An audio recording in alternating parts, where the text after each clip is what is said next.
예전에는 40살, 50살까지 살 때는 치매가 뭔지, 노년의 외로움이 뭔지도 모르고 살았어요.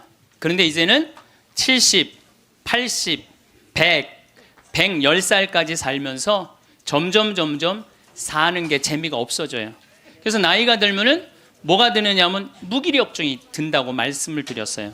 여러분들 사는 게 재미가 하나도 없고 무기력증에 빠지면 그 다음에 오는 건 우울증이에요. 이제 병으로 발전해요. 그래서 우리나라 그 할머니들 65세 이상 할머니들 그 우울증을 조사해 보면은 부부가 같이 노년에 살면 우울증이 21% 온대요. 그리고 자식하고 살면 27%가 온대요. 그러니까 여러분들 늙어서 자식들하고 살면은 행복할 것 같죠?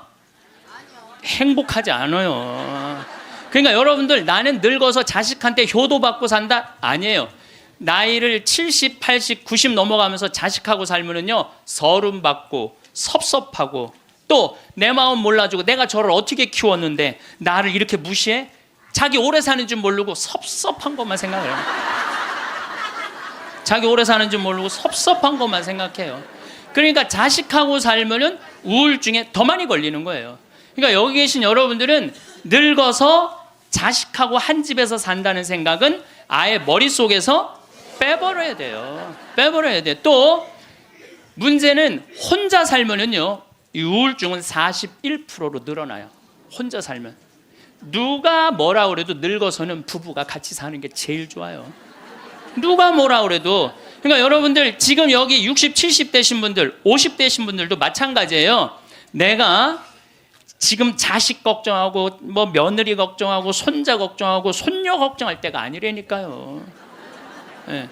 남편 걱정하고 아내 걱정해야지 자식들 걱정할 일이 아니에요. 여러분들 이번에 니마 그 강을 건너지 마오 그거 보셨어요? 네, 보셨죠? 저는 그 니마 그 강을 건너지 마오를 우리 직원들하고 보면서 저는 참 많이 울더라고요. 많이 울었죠 여러분들도. 근데 난 그 우는 게 이해가 안 가. 왜 울어? 여러분들 할아버지 98 조병만 할아버지, 할머니 89 강계열 할머니 여러분들 89, 89살에 눈 오면 눈싸움하고 놀고 그렇잖아요. 낙엽 떨어지면 낙엽 가지고 놀고 꽃 피면 꽃 꽂아서 머리에 꺾어주고 냉이 씻을 때 물에 물장구 치고 놀고. 여러분들 89살, 98살에 그렇게 산다는 건요 늘 내가 강의 때 말하는 대로 사는 분이에요. 얼마나 행복해요. 저는 그 두 분의 이렇게 사는 모습을 보면서 참 보기 좋더라고요. 저렇게 마지막에 아름답고 경치 좋은 데서 자식들하고 안 살고 그 부부가 같이 그렇게 한복 꼭 같은 색깔 입고 얼마나 좋아요. 100살까지 그렇게만 살 수 있다면 여러분들 그건 대복을 탄 거예요. 저는요 중간에 무슨 장면이 나오느냐 하면은 이 할머니 생일날 자식들이 와서 밥을 먹다가 싸워요. 싸우는 거 보셨죠? 네. 뭐 네가 한번 아버지 아팠을 때 병원에 모시고 갔냐, 전화라도 한번 했냐.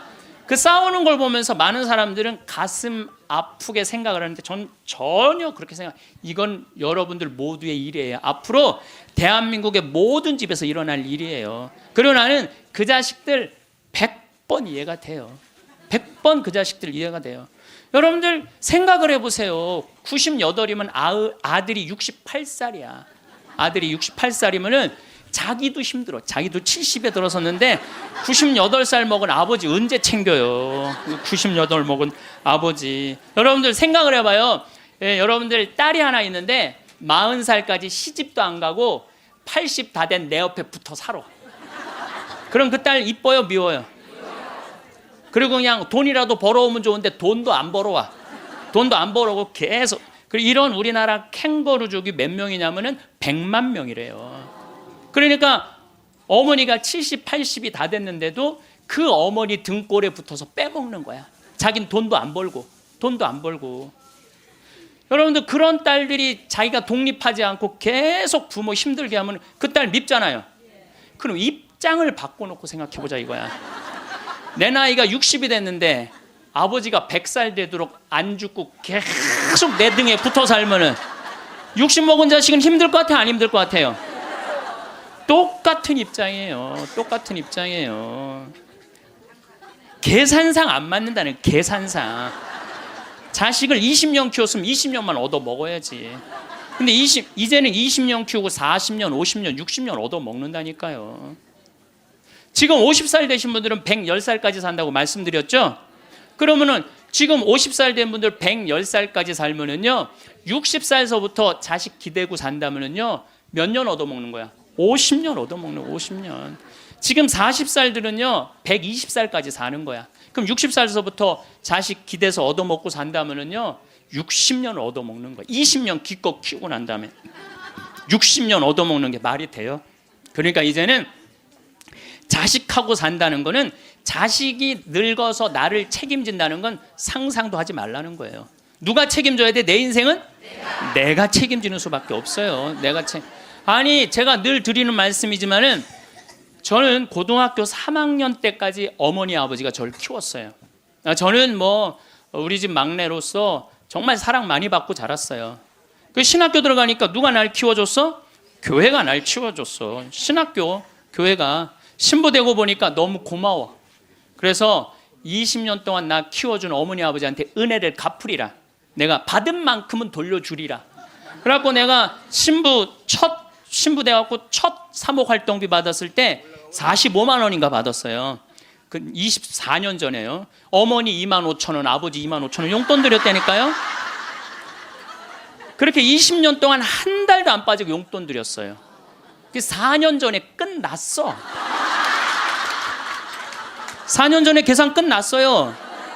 그런데도 어머니 아버지가 갈 생각을 안 하네. 아버지 85, 어머니 83인데 너무 정정하신 거예요.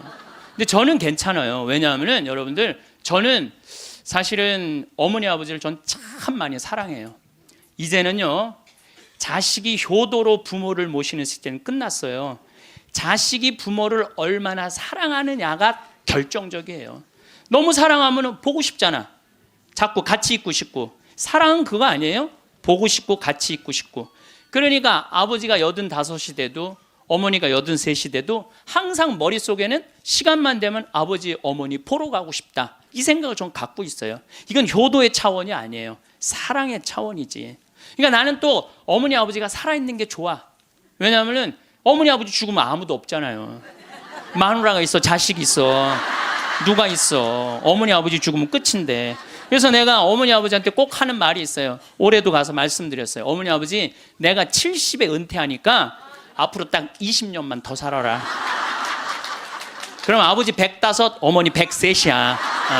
그러니까 딱 20년만 더 살고 그땐 내가 안 붙잡겠다. 그땐 죽어도 된다. 저는 상관없는데 여러분들은 상관이 있어요. 왜 상관이 있느냐면은 70살 된 여러분들, 50, 60살 된 여러분들은 지금 나도 힘들지만 자식 결혼시켜줘야지, 또 뭐 책임져야 될 게 얼마나 많아. 그런데 늙은 어머니, 아버지, 90, 100살 된 어머니, 아버지까지 살아있다면은 이건 너무 힘든 거예요. 너무너무 힘든 거예요. 그러니까 인생이 즐거운 게 아니라 인생이 온통 짐이야, 짐.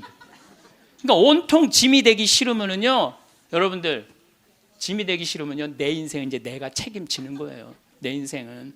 그리고 여기 80 넘으신 분들 가운데 자식이 전화 안 한다고 섭섭해하지 말아요. 자식이 전화 안 한다고. 당연히 잊어먹을 때도 돼요. 그 나이 되면은. 그 나이 되면 잊어먹을 때도 돼요. 어머니, 아버지가 있는지 없는지도 모르는데 무슨 전화야, 전화는. 그리고 정 목소리 듣고 싶으면 본인이 하세요. 전화기 째려보고 있지 말고. 1번 누르면 큰아들, 2번 누르면 작은아들 나오는데 그걸 못하고 이놈의 새끼들이 손가락이 없어, 발가락이 없어, 왜 전화를 안 해? 자기가 하면 되지. 그래서 늙어서는 뭐를 버려야 되냐면 거지 근성을 버려야 돼요. 누가 나한테 해주겠지, 날 찾아와 주겠지, 이런 생각 절대 하지 말라는 거예요.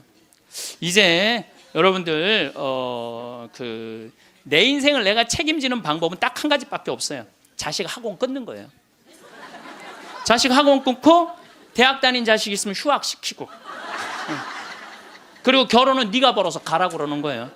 이 대한민국 이 세 가지가 안 되잖아요. 그럼 모두가 불행할 수밖에 없어요. 근데 우리나라 애들이 지금 얼마나 허약하냐 하면 우리 생태마을은 참 일이 1년 내내 일이 너무너무 많아요. 그래서 사람이 많이 필요해요. 사람이 많이 필요해갖고 내가 고등학교 졸업생들 많이 뽑았어요. 근데 10명 중에 9명은 가요. 일주일도 일을 못하고. 10명 중에 9명이 왜 일주일도 못하고 가는 줄 알아요? 초등학교, 중고등학교 24시간 책상에만 앉아 있었던 애들이야. 책상에만. 그러니까 끈질기게 노동을 하는 걸 배워본 적이 없어. 여러분들 유럽 아이들, 미국 아이들은요, 이 스포츠를 너무너무 중요하게 여겨요. 그래서 토요일 날 일요일만 되면은 엄마 아빠들이 애들 운동하는 거 계속 지켜봐요. 그래서 내가 이번에도 미국 쪽에 이 워싱턴 쪽에 강의를 갔는데 그러더라고요. 여기 우리 사회는요, 운동을 못하면 사람 대접을 못 받는다는 거예요. 자기 아들 지금 럭비를 시킨대. 우리나라 럭비를 시키는데 초등학교 6학년 애야. 너무너무 럭비를 잘한다는 거예요. 그러니까 그 럭비 데리고 다니는 게 일이야. 그러니까 걔네들은 기본 끈기가 있는 거야. 운동을 하니까. 근데 우리나라 애들은 운동이 어디 있어? 국어, 영어, 수학 외우느냐고 그냥 대학교 때까지 책상에 앉아 있는 거야. 이런 애들이 생태마을에 와서 아침 9시부터 저녁 6시까지 일을 해봐요. 못 견뎌요. 뭐 하루 만에 가는 놈, 이틀 만에 가는 놈, 일주일 만에 가는 놈. 제가 그 돌아가는 아이들을 보면서 이거 큰일 났구나. 대한민국 이거 큰일 났구나. 전부 머리 쓰는 일만, 그것만 일이라고 생각하고 노동을 귀하게 여기자. 여러분들 노동을 귀하게 여기지 않으면요, 그 사회는요 끝나는 수밖에 없어요. 로마가 왜 망했어요? 자기 나라 지키는 용병 갖다 써갖고 망한 거예요. 우리나라도 지금 외국인 노동자들 엄청나게 들어오잖아요. 그러니까 중소기업에 가보면 전부 사람이 없다고 난리야. 그런데 국가에 보면은 지금 애들 캥거루족이 100만 명에 취직 못하는 애들 200~300만 명이 넘게 집에서 그냥 노는 거야. 아무 일도 안 하고 엄마 돈 빼먹는 거죠. 엄마 아빠 등골 빼먹는 거예요. 그거는 엄마 아빠의 등골만 빼먹는 게 아니라 80, 90까지 살 엄마 아빠 등골까지 다 빼먹는 거예요. 이게 여러분들 보통 심각한 문제가 아니에요. 대한민국 지금 심각해요. 자식들한테 돈 다 뺏긴 노인들, 쓸 돈이 없어서 집 안에만 그냥 박혀 있는 거예요. 공원에 나가 이렇게 장기 바둑 두는 데 기웃거리다가 집에 들어오는 할머니들 참 많아요. 근데 이게 다 여러분들 욕심 때문에 그래요. 욕심 때문에 애들을 망치는 거예요. 여러분들 지금 이 초등학교 학생들이 오늘 굉장히 많이 왔는데 이거 굉장히 막 아주 이거 획기적인 일이 지금 벌어졌어요. 지금 이 초등학생들이 쟤네들이요 선행학습을 학원에 가서 한 번 하고 집에서 숙제하고 그리고 학교 가면은요 선생님이 가르치는 게 재미가 하나도 없대요. 세 번째 공부하니까 그러니까 선생님이 존경스럽지가 않은 거야. 그래서 쟤네들이 학교 다니는 게 재미가 하나도 없는 거예요. 여러분들 학교 다니는 게 재미가 없는 애들이 나중에 어떻게 될 것 같아요? 컴퓨터 게임에 빠지는 거예요. 근데 그게 선행학습이 누구 때문에 벌어지는 거냐? 대한민국의 부모들 때문에 그래요. 내만 1등 시키고 싶은 이 욕심, 이게 대한민국을 병들게 하고 아이들을 병들게 하고 그것만에 거기에 학원비 들어가는 건 내 노년의 이 연금을 다 쏟아붓는 거야. 대한민국이 건강해지려면요 제가 농담으로 하는 얘기가 아니에요. 학원 끊고 대학 휴학시키고 지금 집에서 노는 놈들 전부 공장에 취직시켜갖고 일시켜야 돼요. 그래야지 대한민국 건강하게 살아가요. 여러분들도 살 끼고 자식들도 살 길이 그거예요. 여기 어느 외로운 노인의 글이 하나 있는데 참 모든 인생이 다 들어있어서 제가 여러분들한테 한번 읽어드릴게요. 3년 전 마누라가 세상을 떠난 뒤 나는 외로움을 견디다 못해 함께 살자는 아들의 청을 받아들였다. 여러분들 지금 할머니 할아버지들 집에서 할머니 할아버지들 보면 많이 싸우죠. 많이 싸우죠. 그게 얼마나 큰 행복인지 몰라요. 싸우는 것도 행복이에요. 싸울 남편도 없잖아요. 그럼요 그거 얼마나 외로운데요. 외로울 수밖에 없어요. 나는 내가 강의 때 핸드폰 울려도 한 번도 신경질을 부린 적이 없어. 내가 나는 아늑하고 편안한 아들네 집에서 학교 간 손자들과 직장에 나간 아들과 며느리가 돌아오는 저녁 때를 기다렸다. 그러니까 자식 집에 들어가서 살아도요, 혼자인 거예요. 혼자인 거예요. 아이들이 있어 집안 분위기가 활기찰 것이라고 기대했지만 손자 녀석들은 학교에서 돌아오자마자 늘 숙제하느라고 바빴다. 공부하느냐고 할머니 할아버지랑 놀아줄 시간 없다는 얘기예요. 하루에 한 번 저녁 시간에 온 식구가 모였는데 식사 분위기는 대체로 딱딱했다. 가끔 어린 손자가 학교에서 일어난 일을 얘기하며 깔깔대면 제 어미가 할아버지 앞에서 떠들면 못 써 하고 야단을 쳤다. 사실 나는 녀석들이 짓거리는 일이 즐거웠는데 말이다. 차를 마실 때라도 두런두런 이야기를 나누면 좋으련만 아들이 아버님 늦었습니다. 이제 그만 주무시지요 하고 말하면 나는 잠이 오지 않아도 내 방에 가야 했다. 감옥이죠, 감옥. 바깥에 나가고 혼자 있을 수도 없고 자식하고 산다고 행복한 게 아니라니까요. 그러던 어느 날 이웃 노인 몇 사람과 오래간만에 즐겁게 마작을 하다가 시간 가는 줄 몰랐다. 그러다 저녁에 퇴근한 며느리에게 그 노인들 식사를 같이 부탁했는데 며느리가 진수성찬을 차려올렸다. 그런데 이튿날 아침이었다. 아들이 미리 말도 없이 손님을 청하면 어떡하냐면서 앞으로 그러지 마세요라고 말했다. 언젠가부터 나는 자주 배가 고팠다. 금방 밥을 먹어도 또 배가 고팠는데 냉장고에 내가 먹을 만한 간식이 없었다. 그래서 나는 매일 늙은 행상한테서 만두를 3상자씩 사 먹었다. 그 뒤로는 뱃속이 편안했고 하루 종일 목소리를 쓰지 않는 나로서는 만두 장수와 이야기 나누는 일도 즐거웠다. 여러분들 늙으면은요, 이 만두 장사랑 얘기 나누는 것도 즐거워. 나하고 누가 말만 해줘도. 그래서 우리 생태마을에 전화해갖고 할머니들요, 무지하게 통화 오래 하는 말들이 많아요. 어느 날 만두 장수는 내게 줄 거스름돈이 모자라 나중에 며느리를 통해서 돈을 건네주었는데 며느리는 아버님이 이렇게 직접 사다 드시면 사람들이 우리가 아버님을 잘 돌보지 않는다고 생각할 거예요 라고 말했다. 그렇게 2년이 흘렀다. 갈증이 나고 자주 오줌이 마려운 증세가 더 심해져 병원에 갔더니 당뇨병이라고 했다. 아들은 너무 많이 드셔서 그 병에 걸린 겁니다 라고 말했다. 며칠 뒤 내 몸은 회복됐지만 마음은 뒤숭숭했다. 그러다 문득 마누라 장례식 때 보고 여태 만나지 못한 친구가 생각났다. 그때 친구는 장례식장에서 양로원 생활이 즐겁다고 했다. 같은 연배의 늙은이들과 산책도 하고 요리도 하고 밤 늦게까지 얘기도 나눈다며 만족한 표정을 지었다. 내가 들어갈 방도 있냐고 묻자 친구는 자네는 아들과 더불어 만년을 편안히 즐기게 라고 말했다. 여러분들 늙어서요, 늙은 친구들하고 어울려서 노는 게 행복할 것 같아요. 나 쳐다보지도 않는 아들하고 사는 게 행복할 것 같아요. 여기 여러분들 여기 지금 늙은 친구들하고 오신 분들 많죠? 네. 아들이 여기 와서 놀아줄 수 있어요? 못 놀아줘요?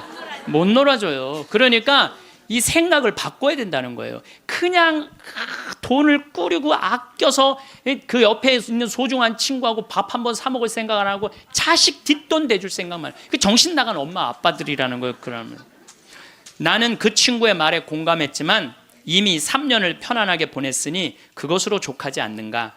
나는 자리에서 일어나 주섬주섬 짐을 꾸렸다. 옛 친구들이 있는 곳으로 가기 위해. 제가 가끔 삼성 노블카운티 또 유무상통 마을 그야말로 돈이 있는 할머니 할아버지들 노인 요양시설에 가서 강의를 해요. 그분들 참 멋지게 살더라고요. 예. 해주는 밥 딱딱 먹고 수영장 있고 삼성 노블카운티는 골프 클럽도 있더라고. 같이 골프도 치러 다니고. 여러분들 다 하실 수 있어요. 뭐만 하면 학원만 끊으면 욕심만 버리면 여러분들 다 하실 수 있어요. 대한민국은요 지금 얼마든지 행복하게 살 수 있는 길이 있는데 이놈의 욕심이 지금 대한민국을 막고 있는 거예요. 그래서 늙어서 행복하게 살기 위해서는 첫 번째 무조건 집을 나가라.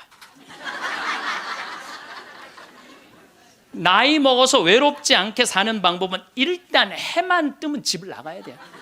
그리고 70, 80 넘어갖고 집에 있는 게 아니에요. 일단 나가주는 게 예의라니까.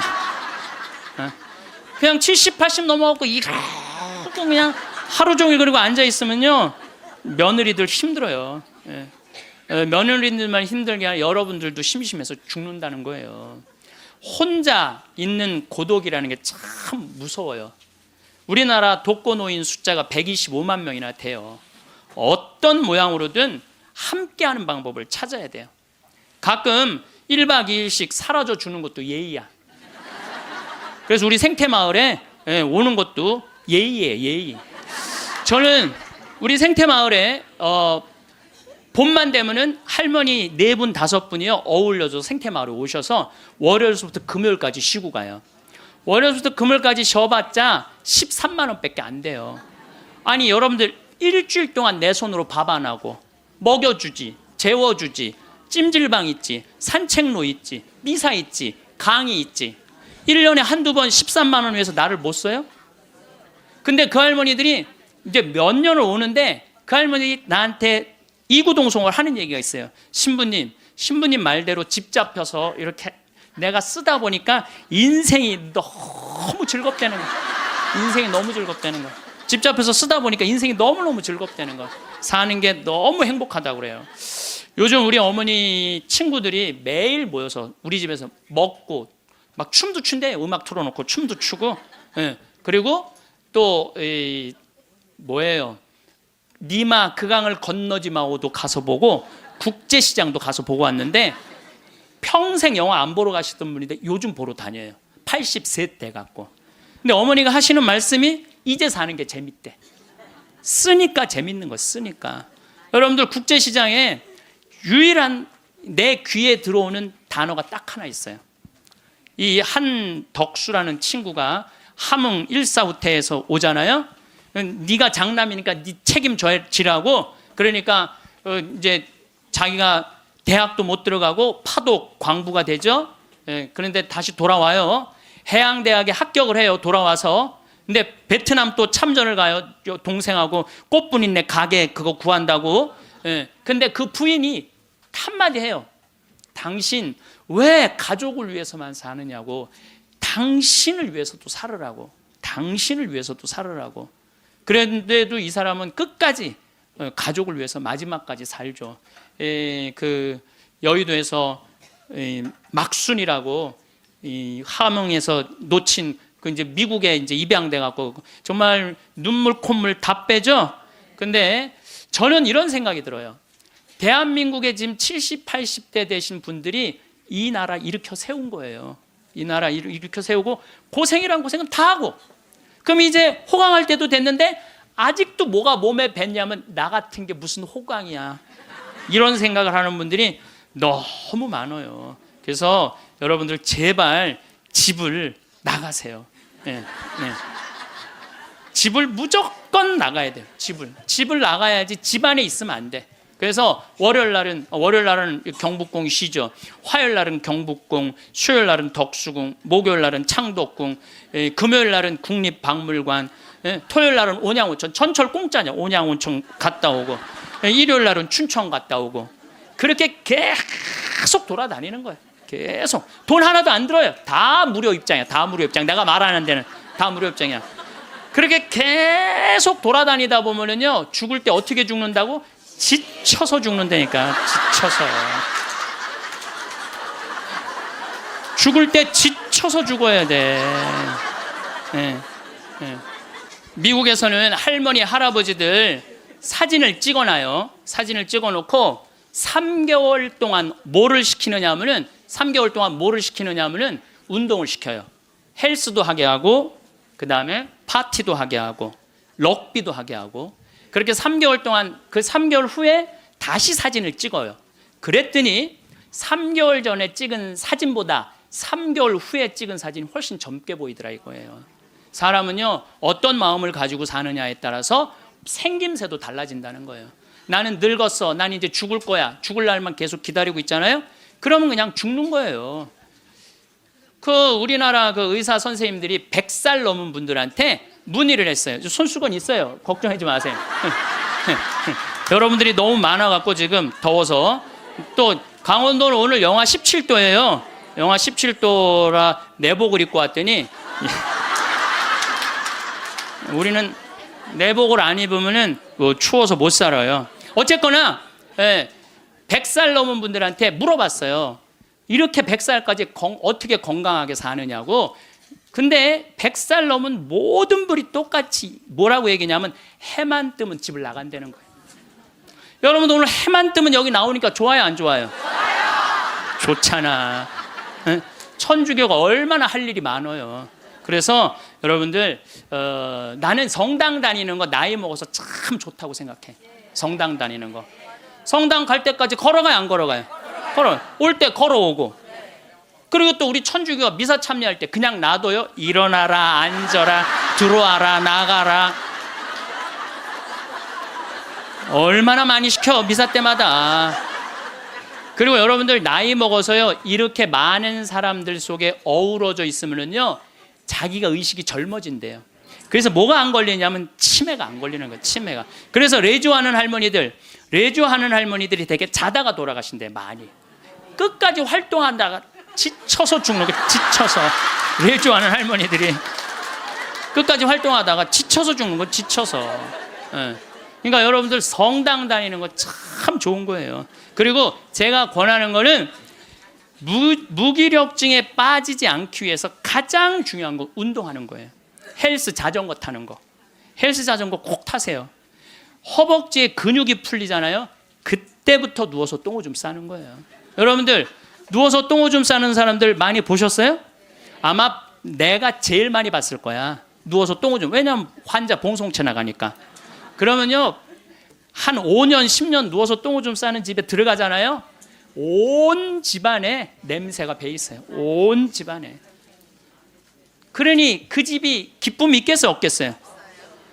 본인만 삶의 질이 떨어지는 게 아니라 그 가족 전체가 삶의 질이 떨어지는 거예요. 또 내가 또 가정방문 간다고 또 청소해놓고 향수는 뿌려갖고 이게 향수하고 섞여갖고 무슨 냄새인지 구분이 안 돼.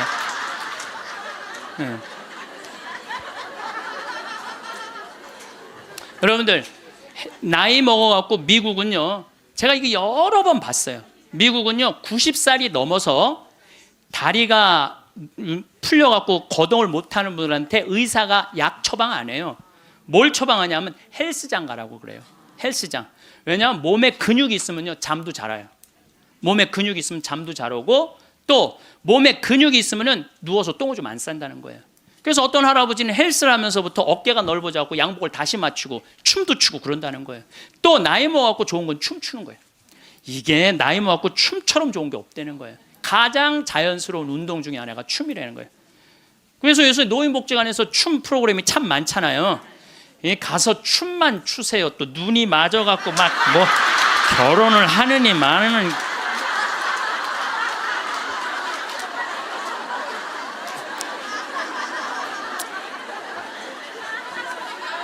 돈 쓰는 거 아깝다고 72%의 돈 쓰는 거 아깝다고 72%의 할머니 할아버지들이 아무것도 안 해서 집에만 있는다는 거야. 우리나라에 지금 72%의 할머니 할아버지들이 돈 쓰는 거 무섭고 아깝다고 아무것도 안 하고 집에서 있는다는 거예요. 그런데 이 중에 45%는 극빈자예요. 극빈자라고 그러는 거는 정말 어려운 분들이 우리나라 OECD 국가 중에 노인 가장 가난한 나라가 우리나라예요. 이것도 참 슬픈 일이에요. 왜냐하면 우리나라가 정말 잘 사는 나라거든요. 여러분들 우리나라 잘 사는 나라인지 모르세요?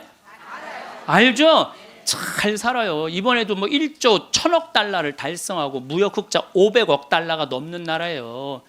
그런데 노인들은 OECD 국가 중에 가장 가난해. 이게 참 슬픈 일이에요. 근데 어쨌든 45%는 정말 쓸 돈이 없는 할머니 할아버지들이에요. 그런데 나머지 27%는 돈 쓰는 게 아까워서 못 쓰는 분들이에요. 27%는 여러분들이 여가 활동도 하지 않고 27%의 할머니들 아무것도 안 하면 이 할머니들이 뭐 하는 거냐면 나중에 누워서 똥오줌 싸는 거예요. 여러분들 이 돈 간병인 병원비로 다 씁니다. 안 쓰는 거. 한국인이 평생 살면서 남성이 의료비로 얼마를 쓰냐면 7,400만 원을 쓴대요. 여성이 몇 퍼센트를 쓰냐면 8,700만 원을 쓴대. 여성이. 그러니까 여자들이 남자보다 1,300만 원을 더 쓰는 거예요. 그런데 왜 더 쓰느냐 하면은 오래 살아서 더 쓰는 거야. 아, 똑똑하시네. 오래 살아서 더 쓰는 거예요. 그런데 4,300만 원, 65세 이상이 8,700만 원 중에 4,300만 원을 65세 이상 쓴다는 거예요.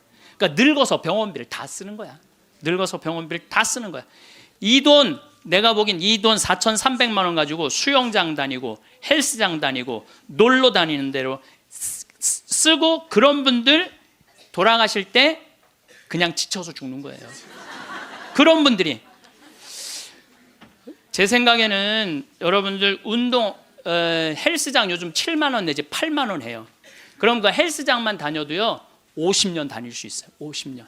병원비 다른 거 말고 여러분들이 쓰는 병원비를 가지고만 해도 50년 헬스장 다닐 수 있어요. 자, 이제 헬스장 얘기를 좀 할게요. 제가 왜 헬스장을 굉장히 중요하게 여기느냐 하면은 나이를 먹어서는요 근력 운동을 해야 돼요.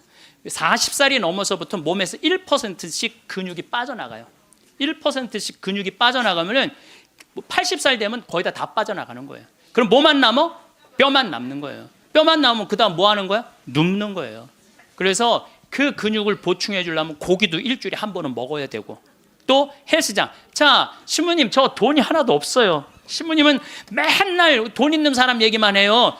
여러분들 우리 평창은요, 평창 종합운동장에 건강증진센터가 있는데, 헬스장이 있는데 무료예요. 무료. 이게 우리 평창만 무료가 아니라 여러분들 주위에 무료 헬스장 널려 있어요. 널려 있어요.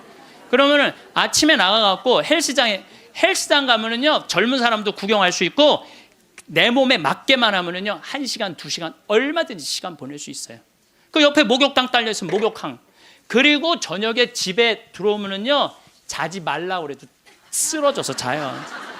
네, 자지 말라 그래도 쓰러져서 자요. 근데 문제는 뭐냐면은 할머니들 중에 이런 분들이, 신부님 나이를 먹으니까 잠이 안 와.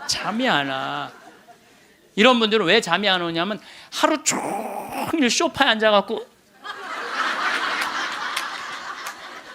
여러분들 누워서 똥오줌 싸는 아버지를 모시면서 어떤 분이 일기를 썼어요. 극히 일부만 제가 옮겨놓을게요. 이 참 내용이 참 가슴이 참 짠해요. 이 더 기가 막힌 내용도 있는데 내가 이 방송이라 정말로 정말 우리들이 들을 만한 객관적인 내용만 쓴 거예요. 어제는 불효를 했다. 기저귀 찬 채로 거실로 나가려는 아버지와 어머니의 실랑이가 벌어지고 급기야는 누워서 발길질하는 아버지의 폭력으로부터 어머니가 먼저 돌아가실 지경에 이르렀다. 여러분들 마지막에 똥오줌 싸고 이런 분들, 치매에 걸린 분들은요 막 뱀이 막 기어간대요. 천장에 뱀이 기어가고 천장이 막 무너지는 것 같고 극도의 공포에 사로잡힌대요. 그러니까 치매 걸리는 게 진짜 똥오줌 싸는 것보다 더 무서운 게 뭐예요? 치매 걸리는 거예요. 근데 진짜 무서운 건 치매에 걸려갖고 똥오줌 싸는 거예요. 치매에 걸려갖고. 그리고 집 나가갖고 치매 걸리는 부모님 잃어버리면은 자식들이 또 얼마나 애가 타요. 그리고 막 집기 다 망가뜨려 놓고. 참 이런 못할 짓을, 이게 이유가 딱 한 가지라니까요. 안 죽어서 생기는 일이에요. 안 죽어서. 자, 여기 그러니까 이 할아버지가 이제 할머니를 막 때렸나 봐요. 밤이면 더욱 기승을 부리는 망령. 이미 아버지의 영혼의 절반은 잡기에게 농락당하는 처지에 이른 것이니 이 집안을 어찌할꼬. 부처님께 3배 후, 불교 신자예요. 부처님께 3배 후 죽비를 들어 아버지 양쪽 발바닥을 호되게 내리쳤다. 여러분들 늙으면 자식이 부모 때린다는 얘기 많이 들었죠? 때릴 수밖에 없대요. 때릴 수밖에 없대요. 때려야지 컨트롤이 되니까. 하늘은 어찌 나를 이토록 침통하게 만드는 것일까? 아버지가 돌아가셨다. 염을 할 때 무릎 꿇고 용서를 빌었다. 잘못했습니다. 용서해 주세요. 용서해 주세요. 수도 없이 눈물로 용서를 빌었다. 그러니까 제 생각에는 자식들한테 이런 고통 주기 싫으면은 자기 인생은 누가 책임지는 거야? 자기가 책임져야 돼. 나이 들어 자식에게 의존하라는 마음 자체를 없애야 돼요. 끝까지 내 힘으로 화장실 가고 돌아다닐 수 있을 때까지 돌아다니라는 거예요. 저는 지난 가을에 우리 어머니 아버지가 우리 생태마을에 오래간만에 오셨어요. 근데 아버지가 주치를 참 잘 캐요. 아버지 산삼도 잘 캐지만 주치, 3대 명약이 있다고 그러잖아요. 산삼, 주치, 동충하초. 근데 우리 아버지는 산삼도 캐서 나 먹이고 동충하초도 주치도 캐서 먹여요. 그러니까 우리 아버지가 가을 내내 산에 다니면서 주치를 캤어요. 인터넷 가서 찾아보세요. 네. 그게 우리 보통 서민들이 먹는 산삼만큼 좋은 약이라고 그래요. 그러니까 빨간 건데 어쨌든 그거를 아버지가 가을 84살 드신 아버지가 아침만 해만 뜨면 산에 올라가셨어요. 근데 저는 말리지 않았어요. 왜 말리지 않았느냐 하면은 그게 아버지의 기쁨이고 그 걱정은 되죠. 84살에 산에 들어가고 길을 잃어버리거나 낙상을 하거나 그럼 걱정은 돼요. 그래도 나는 아버지 그냥 산에 가시게 했어요. 왜냐하면 아까 그 어느 외로운 노인의 얘기처럼 아버지 방에 들어가서 쉬시라고 가만히 있으라고 그게 노인한테 못할 짓인 거예요. 그래서 산에 가고 얼마나 신나게 주치를 캐오고 더덕도 이게 산에 이제 주치를 캐갖고 오면은 그게 자랑스러우신 거야. 그래갖고 큰 걸 캐오시면 내 손을 꼭 잡고 당신 방에 데리고 들어가세요. 큰 거 보여주려고 이게 신부님 이게 한 50년 된 거라고. 그럼 나는 다른 거 하나 이야 우리 아버지 최고다. 우리 아버지 최고다. 역시 우리 아버지가 최고로 멋있는 분이다. 그 아버지 너무너무 신나게 가을 내내 산에 다니면서 주치를 캐셨어요. 어머니는 또 그거 다려갖고 내가 강의 이제 지난 대림절에 하루도 안 쉬고 강의 다니잖아요. 그럼 밤 12시까지 기다리고 있는 거예요. 그거 먹인다고. 그걸 먹인다고. 아버지는 산에 가서 큰 죽을 둥 살 둥 주치 캐러 다니고 어머니는 또 밤 12시까지 그걸 다려놓고 아들 강의 끝나면 먹이려고. 근데 저는 한편으로는 늙은 분들을 너무 고생시키는 거 아닌가 이런 생각이 드는 반면 아니다. 저러다가 차라리 지쳐서 돌아가시는 게 낫다. 그래서 내가 어머니 아버지한테 올 봄에는 아까 명동에 와서 그 신발을 이렇게 신발 가게 보면서 내년엔 올 봄에는 신발을 좀 더 가벼운 걸 사드려야 되겠다. 산에 더 다니시게.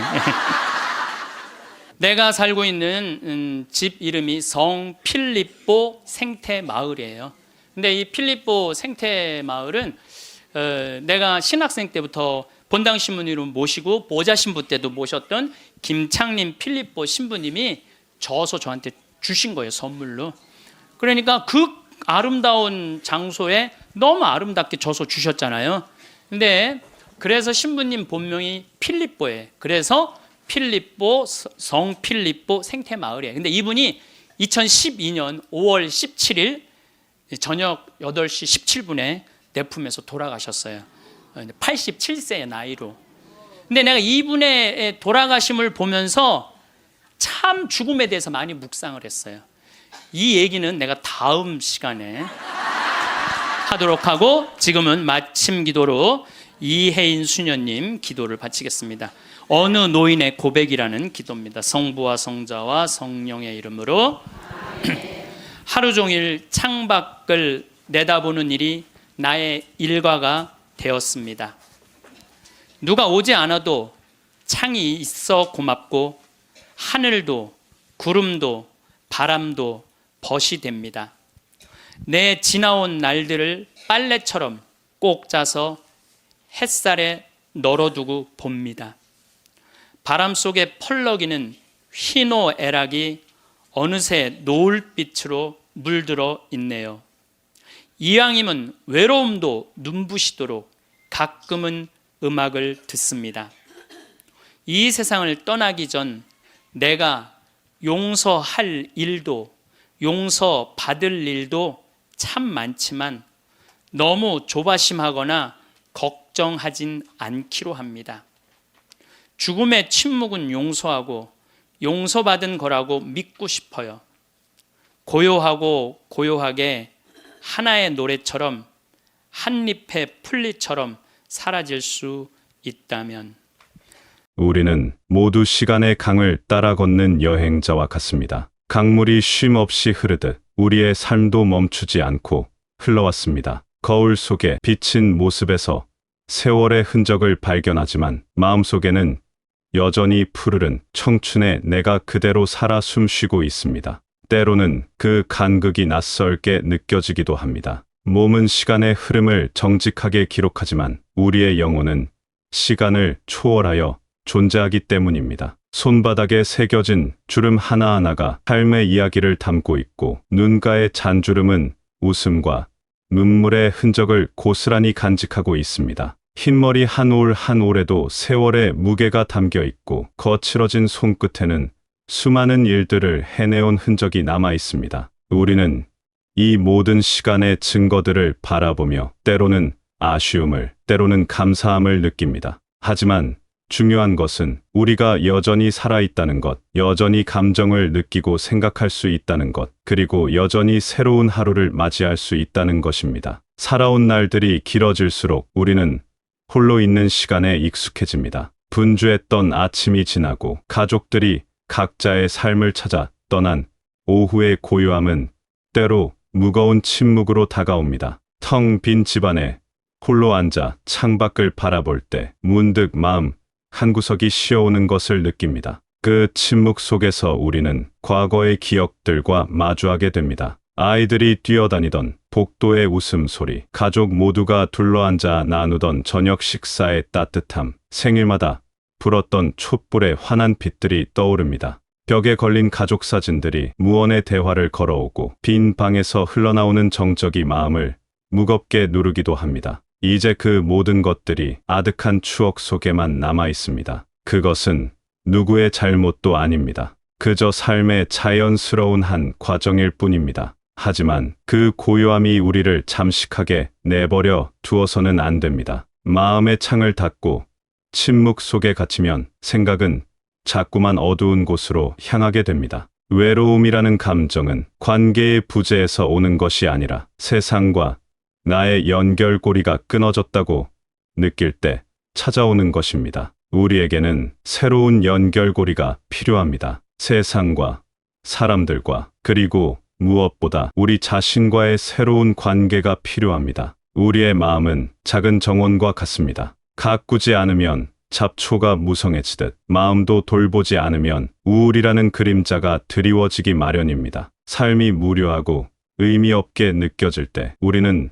무기력에 빠지기 쉽습니다. 아침에 눈을 뜨는 것이 즐겁지 않고 하루를 시작할 힘이 나지 않습니다. 어떤 날은 침대에서 일어나는 것조차 큰 용기가 필요합니다. 커튼을 열어 햇빛을 들이는 것도, 옷을 갈아입는 것도 모든 일이 무겁게 느껴집니다. 하루 종일 텔레비전만 바라보며 시간을 보내거나 같은 생각을 반복하며 시간을 허비하기도 합니다. 전화벨이 울려도 받기가 귀찮고 누군가 찾아와도 문을 열기가 망설여집니다. 이것은 의지가 약해서가 아닙니다. 우리의 영혼이 새로운 자극과 활력을 필요로 한다는 신호입니다. 오랫동안 고여있는 물은 생명력을 잃듯이 우리의 일상도 새로운 흐름이 필요합니다. 매일 같은 시간에 일어나고 같은 것을 먹고 같은 프로그램을 보는 반복적인 일상은 우리의 정신을 마비시킵니다. 우리에게는 작은 변화라도 새로운 경험이라도 필요합니다. 다른 길로 산책을 나가보거나 평소 읽지 않던 책을 펼쳐보거나 새로운 요리를 시도해보는 것처럼 말입니다. 과거에는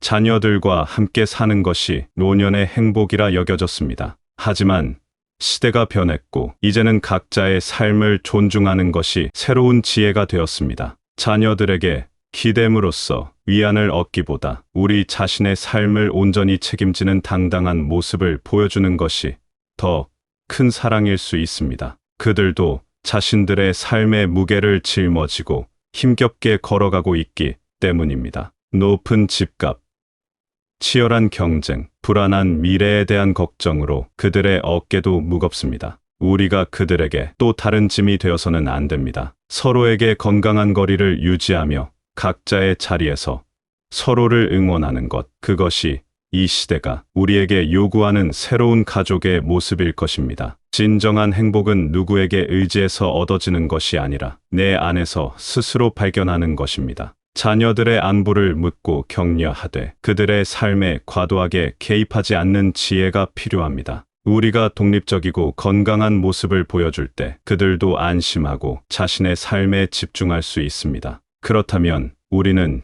이 고요함과 어떻게 마주해야 할까요? 어떻게 마음의 정원에 다시 햇살을 비추게 할 수 있을까요? 대답은 의외로 간단한 곳에 있습니다. 바로 움직임입니다. 우리의 몸을 움직이는 것은 멈춰 있던 삶의 톱니바퀴를 다시 돌리는 것과 같습니다. 집 밖으로 한 걸음 나서는 작은 용기가 필요합니다. 문을 열고 세상 속으로 걸어 들어가는 것입니다. 처음에는 귀찮고 번거로울 수 있습니다. 화장을 하고 옷을 갈아입고 신발끈을 매는 것조차 큰일처럼 느껴질 수 있습니다. 하지만 그 작은 준비 과정 자체가 우리를 다시 살아있게 만드는 의식입니다. 문턱을 넘어서는 순간 햇살을 피부로 느끼고 바람의 향기를 맡고 거리를 오가는 사람들의 활기찬 모습을 바라보는 것만으로도 우리의 감각은 깨어납니다. 길가의 꽃들이 계절을 알려주고 지나가는 아이들의 밝은 웃음소리가 귀에 들려옵니다. 공원의 벤치에 앉아 나무의 푸르름을 바라보는 시간, 시장에 들러 제철 과일의 싱그러움을 구경하는 시간, 카페에 앉아 사람들을 관찰하며 커피 한 잔의 여유를 누리는 시간.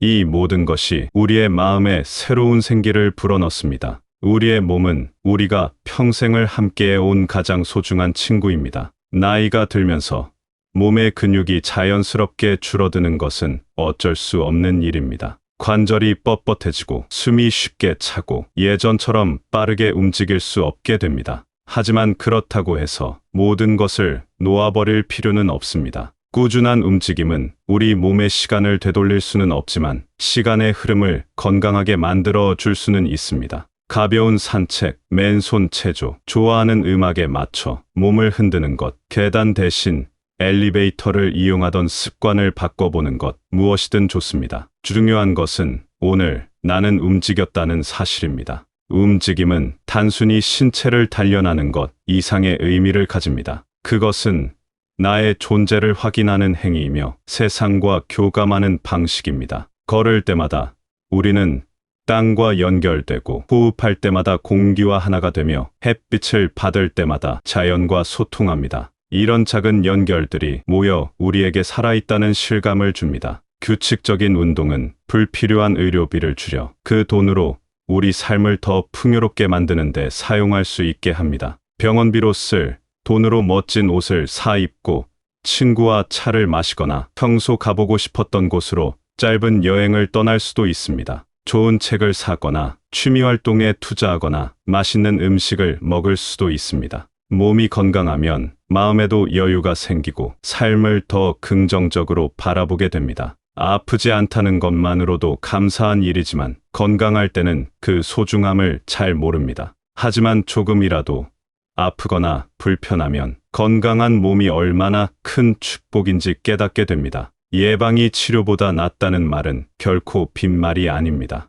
우리는 너무 오랫동안 자신보다 가족을 위해 헌신하며 살아왔습니다. 자녀들의 교육비, 결혼자금, 손자, 손녀들의 용돈까지 언제나 남을 먼저 생각하며 살아왔습니다. 이제는 우리 자신을 위해 시간과 정성을 투자해야 합니다. 그것은 이기적인 것이 아니라 남은 삶을 충만하게 살아가기 위한 당연한 권리입니다. 평생 남을 돌보느라 미뤄왔던 취미활동을 시작해보거나 젊었을 때 배우고 싶었지만 기회가 없었던 것들을 배워보는 것도 좋습니다. 그림을 그리거나 악기를 배우거나 새로운 언어를 익히거나 원예에 도전해보는 것들 말입니다. 나이는 새로운 도전을 막는 장벽이 아니라 더 깊이 있게 무언가를 즐길 수 있는 성숙함을 의미합니다. 건강한 몸과 마음으로 자녀들 곁에 오래도록 함께하는 것, 그것이 우리가 줄 수 있는 가장 큰 선물이기도 합니다.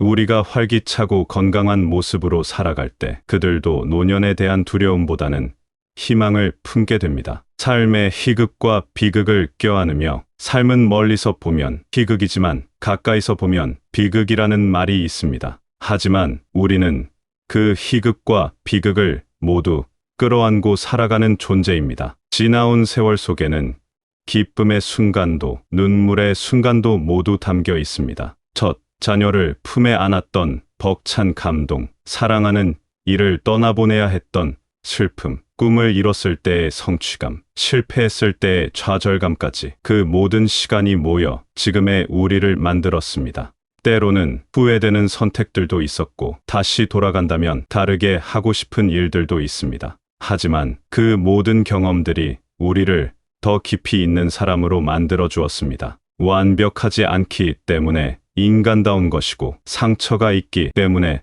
타인의 아픔을 이해할 수 있는 것입니다. 그러니 과거의 후회나 미래의 불안에 얽매여 현재의 소중한 순간을 놓치지 마십시오. 오늘이라는 선물을 온전히 받아들이고 지금 이 순간에 감사하며 살아가십시오. 지금 이 순간 살아 숨 쉬고 있다는 것 자체로 우리는 충분히 가치 있는 존재입니다. 세상이 우리에게 무엇을 요구하든 우리가 얼마나 생산적이어야 하든 그런 것들은 중요하지 않습니다. 우리는 단지 존재하는 것만으로도 의미가 있습니다. 오늘 하루 따스한 햇볕 아래 잠시 멈춰 서서 깊은 숨을 한번 쉬어 보십시오. 공기가 폐로 들어오고 나가는 것을 느껴보십시오. 심장이 규칙적으로 뛰는 소리에 귀 기울여 보십시오. 이 모든 것이 얼마나 신비로운 일인지 생각해 보십시오. 그리고 묵묵히 걸어온 자신의 삶을 따뜻하게 안아주십시오. 완벽하지 않았을지라도 실수도 많았을지라도 당신은 최선을 다해 살아왔습니다. 당신의 삶은 그 자체로 이미 충분히 위대하고 아름답습니다. 앞으로 남은 시간들도 소중합니다. 그 시간을 어떻게 채워나갈지는 당신의 선택입니다. 움직이십시오. 웃으십시오. 사랑하십시오. 그리고 무엇보다 자신을 사랑하십시오. 살아가는 모든 이들의 오늘이 평안하고 내일이 희망으로 가득하기를 바랍니다. 우리 모두는 시간의 강을 따라 걷는 동반자들입니다. 서로를 격려하며 함께 걸어갑시다.